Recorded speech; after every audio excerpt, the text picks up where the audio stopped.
Tissot. Oui, merci Madame la Présidente, Monsieur le Ministre. Moi, j'ai simplement deux points à aborder, le CASDAR et le sort qui lui est réservé, et également le sort réservé aux communes forestières. Sur le CASDAR, je vous rappelle que ces dépenses financent la recherche appliquée agricole par le biais des instituts techniques et en parallèle, son développement sur le terrain à l'aide de conseils techniques. Un tout petit peu d'histoire, n'oublions pas que le CASDAR, le compte d'affectation spéciale, est une invention agricole.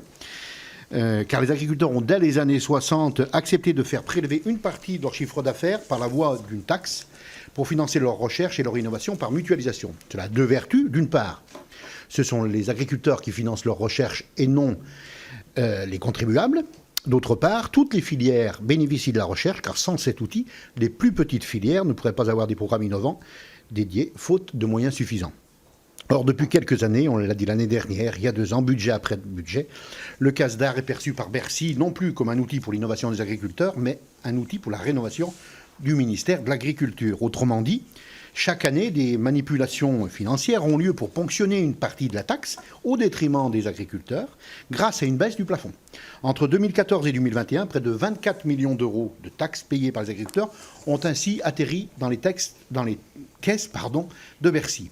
Et le plafond a diminué de 10 millions d'euros, Laurent Duplon l'abordait tout à l'heure, l'année dernière, pour des problématiques de perspective. Posera également cette année les mêmes problèmes qu'on rencontre année après année. Et rien que cette année, nous l'avions pressenti, l'exécution est largement supérieure puisque 140 millions d'euros sont attendus cette année, soit 14 millions d'euros au-dessus de la prévision. Et l'État n'en redistribue que 10 millions en loi de finances rectificative. On voit bien qu'il s'agit encore et toujours de réaliser, hélas, des bouts de chandelle, Monsieur le Ministre, sur le dos des agriculteurs. Au total, tout cet argent, c'est de la recherche en moins.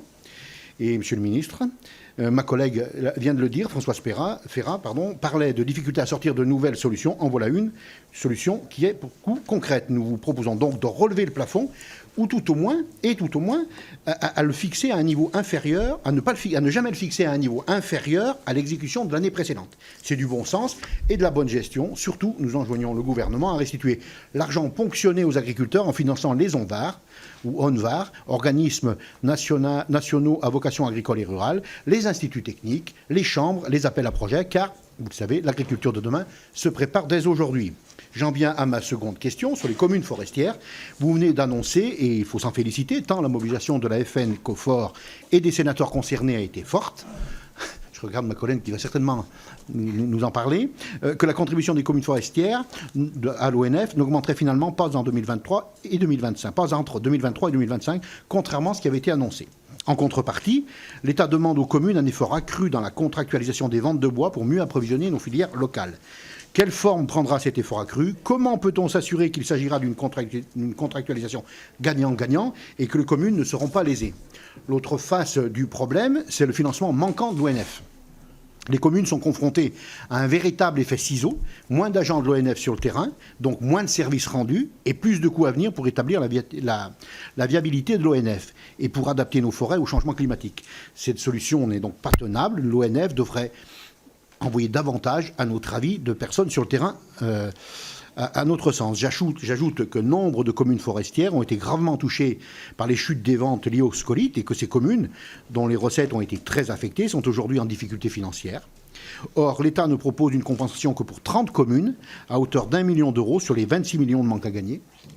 Sans compter que ces recettes seront durablement amoindries, le temps de la forêt étant, comme chacun le sait, très long. J'estime que la réponse n'est pas à la hauteur, alors que nous sommes face à un aléa climatique pour lequel le rôle d'assureur, l'État, se justifie pleinement. Et je m'adresse à vous, Monsieur le Ministre, êtes-vous prêt à réexaminer les dossiers de ces communes, au cas par cas, pour trouver des solutions adéquates à chacune d'entre elles? Je vous remercie.